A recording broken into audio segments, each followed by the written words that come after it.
ಶಿವಣ್ಣವ್ರೆ, ಎಲ್ಲರೂ ಒಪ್ಪಿದ್ದೀರಾ, ಖುಷಿಯಾಗಿದ್ದೀರಾ ಅಂದಮೇಲೆ ಲಗ್ನ ಪತ್ರಿಕೆ ಬರೆದ್ಬಿಡ್ಲಾ? ಕೇಳೋದೇನು ಶಾಸ್ತ್ರಿಗಳೇ, ಬರೆದ್ಬಿಡಿ.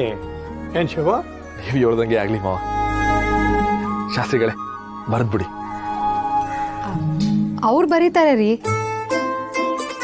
ಆದ್ರೆ ಮದ್ವೆ ಹುಡುಗಂಗೆ ಸಮಾಧಾನ ಇಲ್ವಲ್ಲ.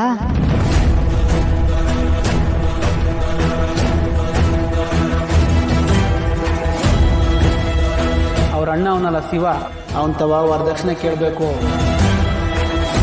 10 ಲಕ್ಷ ಕೇಳ, 100 ಗ್ರಾಮ್ ಬಂಗಾರ ಕೇಳು.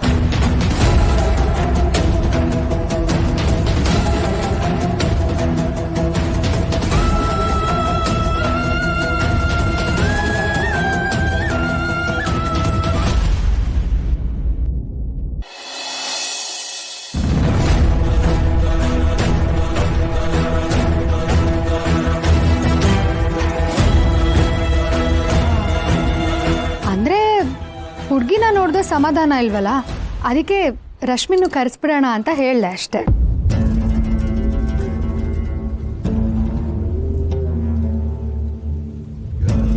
ಹೌದೌದು, ಗಂಡು ಹೆಣ್ಣನ್ನ ಕರೆಸಿ ಇಲ್ಲಿ ಕೂರಿಸಿ. ಯಾವುದೇ ನಿರೀಕ್ಷೆ ಇಲ್ಲದೆ ನಡೀತಾ ಇರೋ ಮೊದಲನೇ ನಿಶ್ಚಿತಾರ್ಥ ಇದು.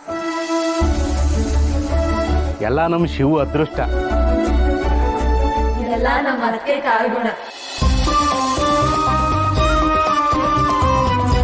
ರಾಣಿ, ರತ್ನ, ಪಾರು, ನೀವು ಹೋಗಿ ರಶ್ಮಿನ್ ಕರ್ಕೊಂಡ್ಬಂದ್ಬಿಡಿ. ಸರಿ.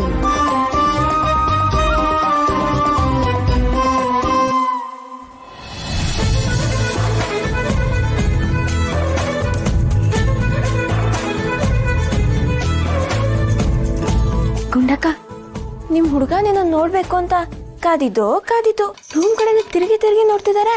ಪಾಪ ಎಷ್ಟ್ ಕತ್ ನೋವು ಬಂತೋ ಏನೋ. ನಿಮ್ ಭಾವಂಗೆ ಹುಡುಗ ಅಂತ್ಯಾ? ಅಣ್ಣಂಗೆ ಹೇಳ. ಭಾವ ಹುಡುಗ ಅಲ್ವಾ? ಅಕ್ಕ ಏನ್ ಹೇಳ್ತೋಳೆ? ಏ ಚೋಟು, ಸಾಕು ಕಾಲು ಎಳ್ದಿತ್ತು, ಬನ್ನಿ ಹೋಗೋಣ.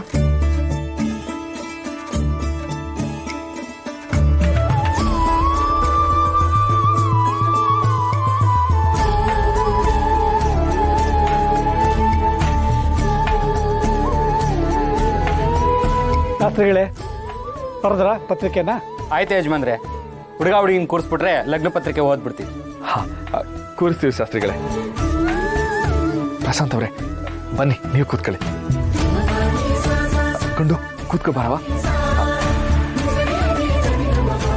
ಕೊಂಡು, ಕಣ್ಣೆದುರುಗಡೆ ನಿನ್ನ ಕೊಂಡು ಅಂತ ಕರೆದ್ಬಿಟ್ಟೆ. ತೆಪ್ಪಾಯ್ತು ಕಣವ. ಹೋಗೋಣ, ನಂಗೆ ನಾಚಿಕೆ ಆಗತ್ತೆ.